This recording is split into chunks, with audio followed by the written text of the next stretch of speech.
Hey guys, welcome back. It's Missy, and if you're new here, welcome. I am a life and relationship coach, and on this channel we get to the root of the issue and we learn how to heal and deal. So if that's your thing, go ahead and hit that subscribe button. I would love for you to be a part of the fam. And don't forget to hit that bell button so you could be one of the first ones here. Today, we're going to be talking about the trauma bond. So let's talk.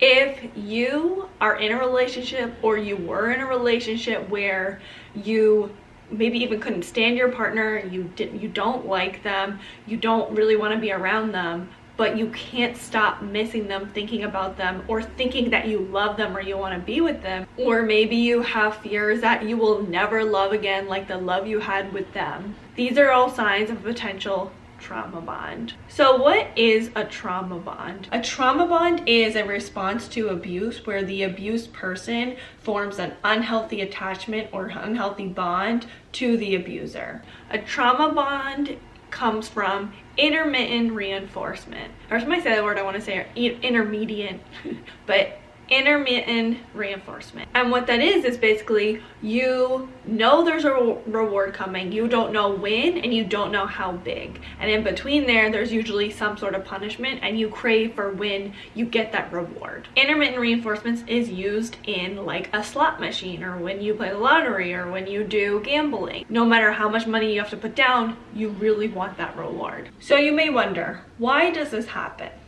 Well, it all starts in childhood. So when we are babies, we form a bond with our parents, our caregivers, and we don't know any different. All we know is we need our parents, we need someone to take care of us, and so we crave that bond. And so usually because an abusive parent can't give you your needs, or they can't give you your needs consistently, it usually forms an insecure attachment. So you will either have an anxious attachment or an avoidant attachment. And what that means is your caregiver, abusive or not, was unable to meet your needs. This means sometimes they were there for you, sometimes they weren't. Sometimes they were to nurture you, sometimes they weren't. Sometimes they were there to feed you, sometimes they weren't. So this inconsistency makes you feel insecure and unsafe, and it makes you feel from the time you're a child that you can't rely on the ones that you're supposed to be able to rely on. So as you get older, and if this hasn't healed, then you will try to find those needs elsewhere. You'll try to find that bond elsewhere. So when you have an insecure attachment, it makes you more vulnerable to trauma bonds. And not only that, you may have had a trauma bond with your own caregiver, your own parent. Let's go into that. So growing up with an abusive parent, whether they were an alcoholic, a narcissist, bipolar, borderline, whatever it is, when you have this parent, you're usually stuck in the cycle of abuse where they will devalue you, there's a lot of chaos, they will push and pull you, they will completely emotionally abuse you and tear you apart. But then it's followed by love bombing where they're great and they're like the best parent in the world, and then you're always used to this cycle. And what's very common with a child that grows up in that type of environment is that they will justify their parents' behavior. They are made to believe they have to keep secrets, this is the norm, and so because of that, because kids can't reason, they internalize it, think something's wrong with them, and they think they have to protect their parent. And this is because they have to rationalize and think, okay, if this is my parent, this is what my parent does, I can't imagine what the outside world is like. So I have to protect them because this is all I have. And it must be a lot more dangerous out there. And so as a child, you rationalize that behavior and you think that it's loving. Oh, this is the way that they love me. And so it becomes very familiar. You as a child think this type of abuse is love, and it becomes familiar, which we will talk about in a little bit. But first, let's talk about the brain's part of what happens in the brain during this trauma bond. So there's 3 hormones that go off in the love bombing stage when you're in a trauma bond. That's oxytocin, which is the love hormone. That's dopamine, which is the feel good but also the reward hormone. And then there's serotonin, which is the pleasure, feel good, happy hormone. So those 3 things go off.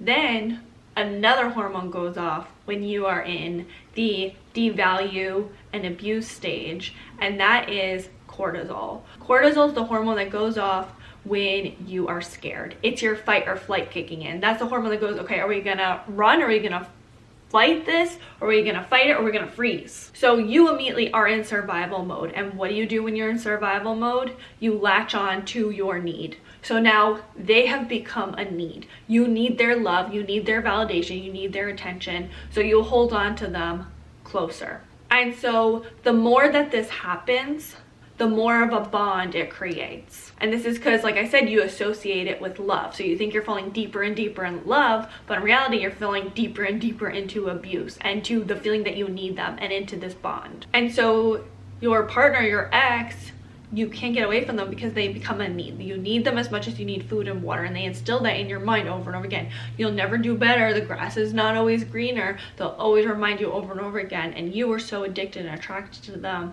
because of that, and you really feel like you need them. So then it becomes an addiction. It actually is exactly similar to a drug addiction, and that's why it's so hard to break out. That's why you will go back to them again and again, even though you know you feel uncomfortable and you feel like you're confused. You have a lot of cognitive dissonance because you're like, I don't like them, but then I want to be around them. Or like, sometimes it's happy, sometimes it's miserable, and I'm miserable, I don't want to be around them, but I keep feeling like I need them. It's that addiction. You are addicted to the reward or the happy times, that happy hormone that's released after the abuse. And another factor we have to add that studies show, when you can predict when someone's going to be nice, you release less dopamine. So you feel less attracted to that person. So side note, guys, if you are always the one that's known as the too nice one, there's your answer. Stop being so predictable. But if the reward is inconsistent, we'll want it more, and then it will release more dopamine. So that's why it's known to be similar to a drug addiction. You are literally addicted to the chemicals that go up from this trauma bond. So that shows that it's not your fault. Now, going through all of that, now we can talk about why you wind up in these relationships. And that is because it's familiar. So intermittent reinforcement is very commonly confused with love. You may think that you found your person, you found the one who gets you, and you feel so connected, you feel so much chemistry, but in reality, it's an abuse you are familiar with. It's something you've experienced in the past. And so you will respond the same way you did when you were a child. You will internalize it when something negative happens, and you will gaslight yourself. So because you were in a relationship where you were constantly being gaslighted, constantly questioned, and you were constantly questioning your reality, you now do that when you're by yourself. So you're in this relationship, you feel uncomfortable, your intuition's kicking in, something feels off, but you still doubt yourself because you're gaslighting yourself. You think, well, if they were really abusive, they wouldn't do this. Or why would they do this if they were really like this? And you'll constantly ask yourself, second guess what you're thinking. You will justify it because that's exactly what you did when you were a little kid. And so to create this cognitive dissonance where you're like, well, sometimes they're nice, sometimes they're mean, it doesn't make sense, so it must be me, it must be I'm the problem. And also another thing is, we are either attracted to people that are similar to our parents or the opposite. So if you are someone who you never felt like you had your approval from your parents, you will find someone that's similar to gain that approval. You feel like it reflects your self-worth. If I was better, maybe my parents would love me. So now you become addicted and attracted to these people because you're like, I want their approval. I want to feel like I'm worthy of love. So you will feel like you need them, and you will feel devastated when you break up. Not because you are in love with them. That's the thing, is like, I've had clients who are like, I'll never find a love like this. I'm so in love with my partner. But a few minutes before, they were telling me how horrible they make them feel. And they know that something doesn't feel right. And they know that they aren't good for them. And I'm like, okay, well, let's think this through. Does love really mean that you're miserable and you don't really like them, but you feel like you need them or you can't survive without them?